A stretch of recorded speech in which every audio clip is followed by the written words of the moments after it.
why Trump is the sausage seller we need. In Aristophanes' Nights, the most corrupt and worst liar in the city, a sausage seller, the modern equivalent of a used car salesman, is persuaded to run in the elections. He wins, and he actually does what is right.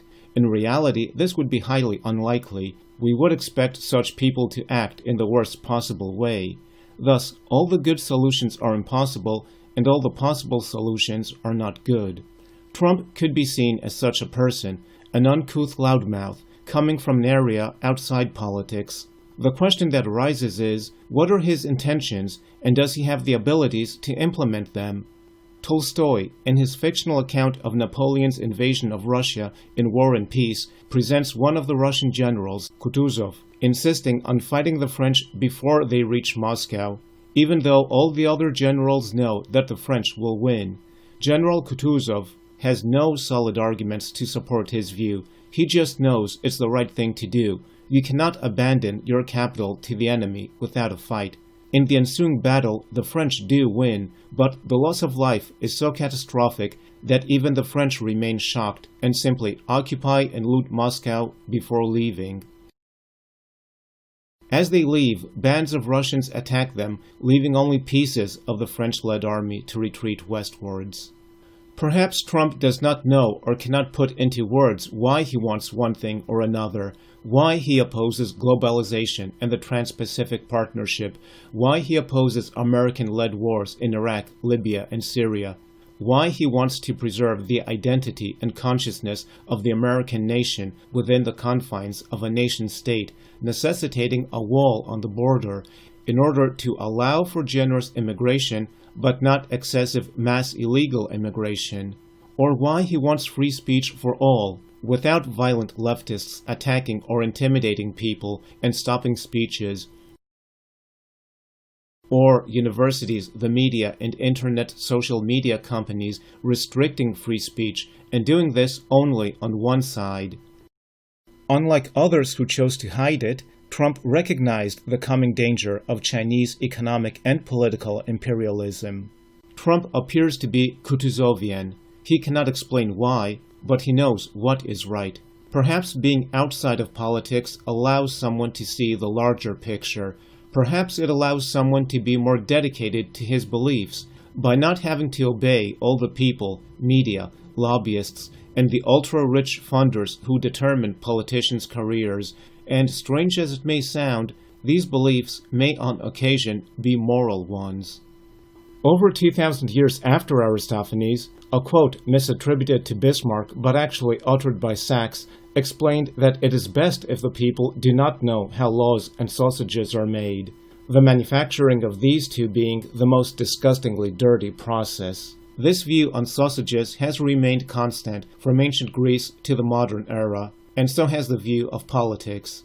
To succeed in politics, it takes someone with greater skill in deception, or greater conviction and guts. Politicians generally are quick to apologize for anything ridiculous that the media blames them.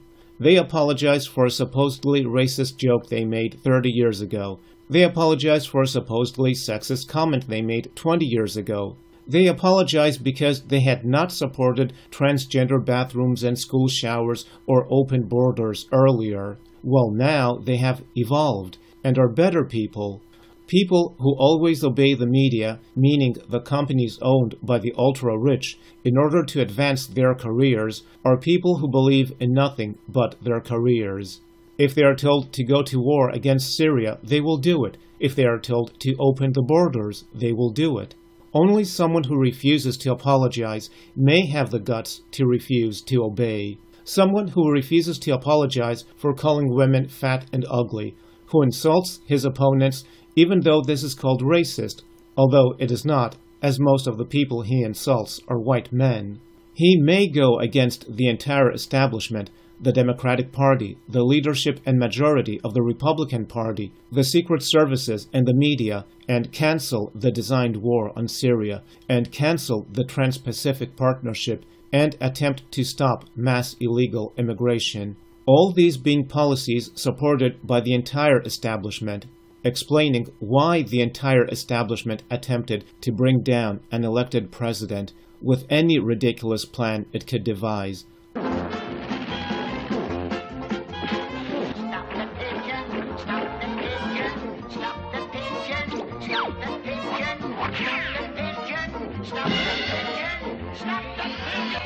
with a legalistic coup d'etat in order to cancel democracy. In order to stop the designed war on Syria and other policies, Trump had to oppose his own advisors, oppose his Secretary of Defense, Secretary of State, Chief of Staff, and National Security Advisor, and fire them or force them to resign and resist the media. Does this look like a person who can resist anything and who will not obey his handlers? 150 million people have been killed since 2007 when Bernie voted to exempt the gun manufacturers from liability. We choose truth over facts. Think about it. We hold these truths to be self-evident. All men and women created by you know the thing. Does he look like someone who can handle a situation instead of be handled by others? And is this not true for most career politicians? Do you agree today that you were wrong to oppose busing in America? I believe them, and I respect them being able to tell their story. We need a president who cares about the people and loves the people, has compassion, who has empathy, who has a sense of dignity. It's not so much that they will say anything to get elected, but that they will do anything to get elected and remain in power.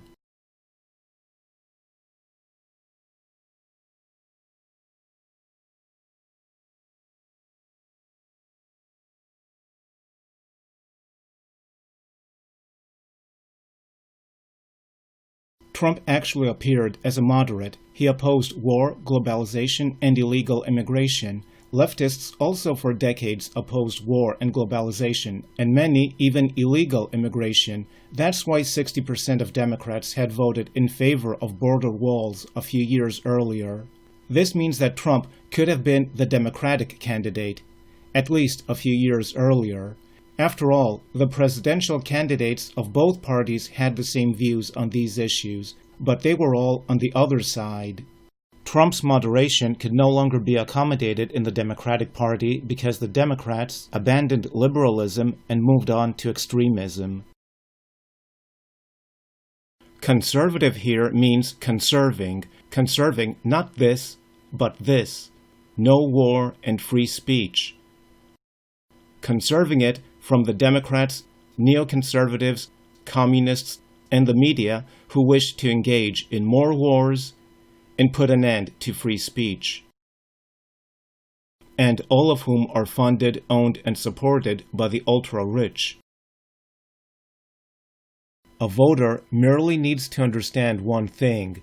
Trump gave this, and yet his opponents condemned this because they do not want this, but this.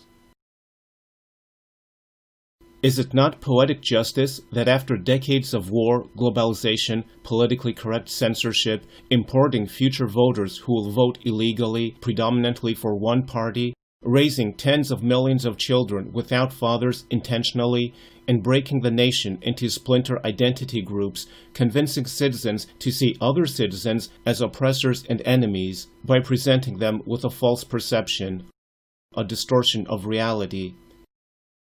That the voice of reason comes from a loudmouth with no political expertise and not from the soft-spoken, sensitive experts? Why not from the experts? Because some things are so stupid that only the intellectual class fails to understand how stupid they are. Trump may very well be the sausage seller we need, and he is the only one in sight.